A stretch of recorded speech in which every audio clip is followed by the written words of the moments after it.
Hi, welcome to Draw Tip Tuesday. My name is Koosje Koenen. I am an artist, I draw and I teach. And here on YouTube, I share what I learn while I am going through my own creative journey, and I hope you get something out of it. And today's tip is based on conversations that I have very often, regularly, with my students, with patrons, with people on Instagram, on YouTube, anywhere where we talk about drawing. And very often people struggle a little bit because they find their drawings too flat. And they say there's so much life to my drawings. Well, thank you, first of all. And they feel like there's not enough in there maybe, or not enough depth in there. It feels like something's missing. And when I look at my own work, looking, for the liveliness of it and trying to find out what exactly that is, of course there's many elements. And today I want to show you how to see things as if you were going on a photo safari and finding the right angle and the right interest, because I think that is a way to make your drawing more interesting, even when your subject is not that interesting at all, because you know it. As soon as you start drawing it, it becomes interesting. But you can do something with the angle and with the foreground and the background, and also the decisions that you make during the drawing process. So that's what I want to take you through today, and I really hope it helps and that you will have fun drawing.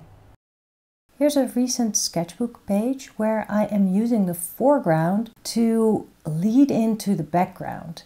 And by adding foreground, or maybe even starting with the foreground and then choosing to color only the stuff that you see in the background, you take decisions that create a lot of depth in the drawing. So I actually started to draw the background through the opening of the door. Once I had done that, I started to draw the chairs that are in front of there, because something is going on in the foreground. You get the feeling that you are inside of this cafe, looking outside and hearing the noises from outside. Proportions are also very important. If something is close to you, draw it big and maybe even exaggerate. For this drawing, my story was the broken French press. So that's where I started to draw, with the intention in mind that I might be able to add the couch in the background. So I drew the 2 French presses. I also added my cup of coffee and some stuff on the table. And from there on, I could use all these shapes that I had already drawn as landmarks to fill in the background, so to say. Choosing where to color can be very powerful. Here I started with the color and then I started to add line. So first, this drawing was just a drawing of the table with the cups and then my leg there. Because I was sitting there for a while, I started to add some things in the background. Then the dog came to visit, so I added him as well. And this way it just built up, and it gives so much life and it gives so much description of the place. But the emphasis of this drawing is on a simple table with cups on it. And a little exaggeration can do no harm. Many times people tell me, my proportions are completely off and it's terrible. Look at that dog. If this would be in real life, the cup on the left would be a giant's cup and the dog would be as big as a rat. Do I care? No, I don't, because this drawing is telling a whole story and it's giving the vibe of a moment. Be playful. Why not add that dog even though you run out of paper? Well, just add a little dog. Do it small. It's all good. It's a drawing. It's fine if things are out of proportion. In fact, it's actually more fun. If you think a little bit like a photographer, you want to capture a space with a foreground and a background, something in focus and something a little bit more vague, you can do that in your drawings too, by adding color, for example. Here, in fact, I started with one big blob of color, for the statue, already knowing that I would just use line and no more color, which gives me all the focus to the statue, even though it's a little bit messy. I have not accurately captured all the details on this beautiful statue, but it captures the vibe, and that's really what it's about. Proportions completely off, but you don't know it because you see a drawing that looks pretty okay. Don't be afraid to play with your proportions.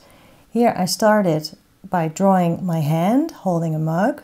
You can have that as a big thing in the foreground. And then I could have stopped. I could have just drawn the hand and the mug and the sketchbook, maybe the striped blanket over my bent knees, and this would have been a fine drawing. But because I added the background, I added a lot of context. And seriously, again, proportions can be off. In real life, the doorknob cannot be as high as the lamp that is hanging on the ceiling in the background there. But in my drawing, this happened. Does it bother you? It doesn't bother me. Also, just adding that edge of the dresser with the drawers all the way on the left, it adds a little bit extra. It gives more depth. It shows that there's something going on the left without drawing everything. And I think that is also something that people struggle with. They want to depict everything, but sometimes you only need to draw a little bit to explain a certain place or to describe a certain place. And you can describe it with just a little bit of color or just a few lines. Again, I'm using the foreground. It is also a springboard, right? I start by drawing a glass, and by doing that, I become a little bit more confident and a little bit more courageous to keep on going. I draw another glass, I draw the edge of the table, then I draw what I see behind that, and then I am drawing the background. Don't be too literal. Don't go counting windows, because why would you even? You are trying to capture the vibe, capture your feeling about your view, about where you are, about the space. Don't waste your time trying to get everything accurately. If you want to do that, take a picture. If you want to do a drawing, enjoy the feeling of ink on paper. Okay, so going back to thinking like a photographer when you choose your subject. Here I am, it's a rainy day. This is nothing fancy when it comes to architecture or urban sketching. Everything is interesting when you draw it. But maybe this place speaks to me because of the red doors, perhaps. I could look at this view. It's straightforward, but to be honest, it's a little bit boring. A photographer would be looking for some overlap, so you can give a little bit more context and you can give a little bit more depth. Often you will find this context when you step a little bit to the left or a little bit to the right. For example, there's a tree here. This is a great overlap that sort of frames your view. There's something going on, and when you draw the leaves of a tree or the branches, there's life to it. Stepping a little bit further away even, suddenly there's a parked car. It might not be the most beautiful thing, but look how beautifully the building, my subject, is now framed. This is what I mean with thinking like a photographer. It's kind of thinking about the composition, but it's also context. Maybe if I take one step further even, I suddenly have some bikes that frame the whole thing. Bikes and other vehicles are hard to draw. But if you skip doing it, if you don't do it because you are afraid that you will mess up, or because you are afraid that you can't get the proportions right, or the wheels will be wonky, then you will never learn. So this will be the view that I will be taking, and I'm not going to take everything too literal. So I might edit out the cars. I can do that because it's a drawing. And especially when you are drawing on location, something is in your way and you can't see what's back there. Just move out of curiosity and then decide what you want to include and what you don't want to include in your drawing. I'm using a Faber-Castell PITT oil base, extra soft black pencil. And the sketchbook that I'm using is a Hahnemühle Nostalgie A5 sketchbook. Later on, I will be using a little bit of watercolor from the brand Daniel Smith. I'll start drawing the top of the building so that I know that won't fall off my page. And then, of course, that tree is quite prominent in this view and it is blocking a lot of the view onto the building, which I don't mind because I can describe that building without drawing every single piece of it. And for me, it's just more interesting to draw the environment rather than just a building. And so I draw the tree, and that gives me some landmarks to also draw the foreground, which is the bicycles, but I'm not thinking about bicycles, I'm thinking about shapes.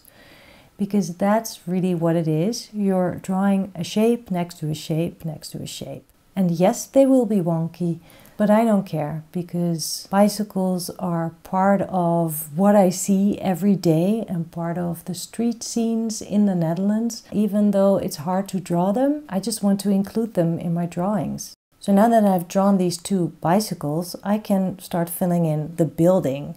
And sometimes cars are parked in front of a building, then I draw those cars. But here I chose a view where I can actually see the ground and I can see the bottom of the building. And now that I have that, I can start drawing the doors and the windows. And there's a lot going on these balconies. There's stuff there. But when I am outside, I can't always see everything super sharp, you know. You cannot zoom in like when you have a photo. So maybe just indicate with some scratches and some marks that there's things going on the balconies or behind the windows. There's still quite some leaves on a tree, which maybe is lucky because now I can be lazy and I don't have to draw every window. So I do love overlap for these things. Because of the red doors, I noticed them right away. I want to start there with adding just a little bit of color. And well, the bike in the foreground is also red. Look for other things that are red because repeating color can be something that brings life and repetition and rhythm to your drawing.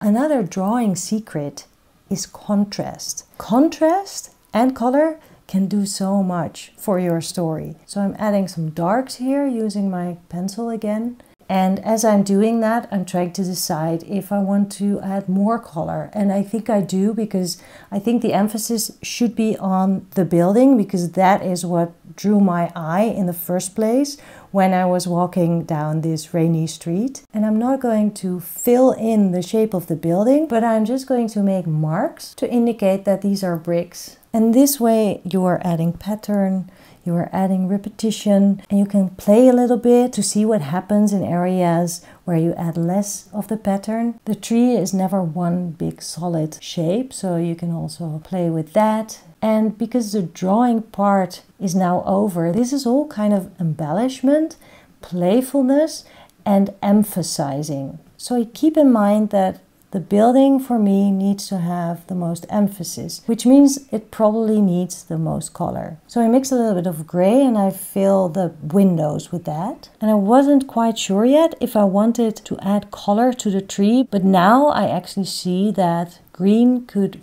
be really nice in contrast to the red brick building. So yeah, I'm going for color on the tree. And now we're really getting somewhere. So let's assess. What does this need? What I see is that I need a lot more contrast. So I'm adding more contrast to my building, especially in the windows, because those are now all kind of flat gray, all the same color. That can use more contrast and more playfulness. And it might feel a little bit scary to add very dark darks to your painting, to your drawing, but trust me, contrast will make the difference. It will make everything less flat, as I referred to earlier. That street is not white, so I am adding a little bit of gray, and that also connects to the foreground a little bit more. So everything becomes more of a whole, while still the emphasis is in the background because of the contrast and the color. I hope this is helpful and that you will try it in your own sketchbook. And if you're interested in more class-like lesson-like stuff, then don't miss out on my mini workshops. I do these monthly on Zoom and you can sign up for it. I will put the link below the video. And of course, my book. If you don't have it yet, you can still order it online. You will find the link for that as well below this video. Good, I hope you feel inspired to go and draw whatever you like to draw and have fun doing so. I will see you next week. Bye.